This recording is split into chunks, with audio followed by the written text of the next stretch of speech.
एक अरबपति महिला ने अभी अभी फोन रखा ही था कि उसकी नजर सड़क पर खड़ी एक छोटी लड़की पर पड़ी। उत्सुक होकर वह उसके पास गई और पूछा कि उसे टूल बॉक्स किस लिए चाहिए। लड़की ने समझाया कि वह लोगों के कंप्यूटर ठीक करके और पुर्जे बदलकर पैसे कमाना चाहती है। लेकिन लड़की ने उसे तुरंत रोक दिया और कहा कि उसने 10 थोक बाजारों का दौरा किया है और कीमतों की तुलना करने के बाद उसे यकीन था कि उसकी योजना सबसे किफायती है। उसने पहले ही $50 बचा लिए थे और उसे अरबपति से बस $100 और चाहिए थे। उसकी ईमानदारी से प्रभावित होकर अरबपति ने पैसे दे दिए, लेकिन 2 शर्तें रखी। पहली, लड़की को 3 दिनों के बाद $5 का ब्याज देना होगा। दूसरी, उसे अपने काम के नतीजे दिखाने होंगे। लड़की बिना किसी हिचकिचाहट के मान गई, लेकिन अरबपति को यह नहीं पता था कि यह छोटा सा नेक काम जल्द ही उसकी पूरी जिंदगी बदल देगा। 3 दिन बाद लड़की वादे के मुताबिक होटल के बाहर खड़ी थी, अपना टूल बॉक्स पकड़े अरबपति का इंतजार कर रही थी। लेकिन उसने रात होने तक इंतजार किया और अरबपति कभी नहीं आई। लड़की ने मन ही मन कसम खाई कि एक दिन वह अरबपति को ढूंढ लेगी और उसका एहसान चुकाएगी। 18 साल बीत गए, लड़की एक महिला बन गई थी। अब मजदूरों के बकाया वेतन की मांग को लेकर संकट का सामना कर रही थी। उसने अपनी सेक्रेटरी से तुरंत पूछा कि कंपनी का पैसा कहाँ गया। तभी अरबपति के गोद लिए हुए 2 बच्चे अंदर आए। अरबपति ने उनसे सीधे पूछा कि क्या वे जानते हैं कि पैसा कहाँ गया। लेकिन वे दोनों,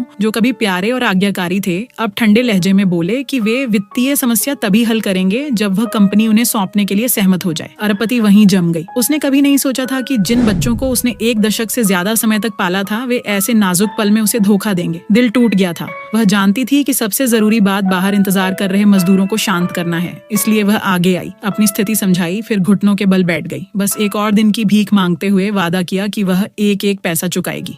मजदूरों ने उसकी ईमानदारी से प्रभावित होकर अनिच्छा से धन जुटाने के लिए सहमत हो गए। अरबपति ने अपना घर और अपनी कार बेच दी। फिर अपने पिता के पास गई, उनके सर्जरी के पैसे उधार मांगने के लिए। पिता ने बिना किसी हिचकिचाहट के सहमति दे दी। उसे दिलासा भी देते हुए कहा कि वह बूढ़ा हो गया है, उसके इलाज से कोई फर्क नहीं पड़ता, लेकिन मजदूरों को भुगतान करना जरूरी था।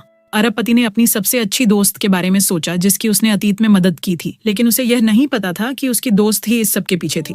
अरबपति ने तभी सच्चाई जानी जब उसने अपने गोद लिए हुए बच्चों को दोस्त के पीछे खड़े देखा। उन्होंने गुप्त रूप से दोस्त के साथ मिलकर कंपनी लेने और एक बड़े निगम के साथ साझेदारी करने की साजिश रची थी। उन्हें यह नहीं पता था कि वह निगम उसी छोटी लड़की ने स्थापित किया था, जिस अरबपति ने कई साल पहले मदद की थी। लड़की ने अपने उपकारी को खोजने में कई साल बिताए थे और कुछ दिन पहले उसे पता चला कि उसकी कंपनी न्यूयॉर्क में स्थित है। इसलिए वह सहयोग को अंतिम रूप देने की उम्मीद में वहां पहुंची। इस बीच साजिशकर्ता अरबपति को हस्तांतरण समझौते पर हस्ताक्षर करने के लिए मजबूर कर रहे थे। तभी लड़की की सहायक कमरे में घुस आई।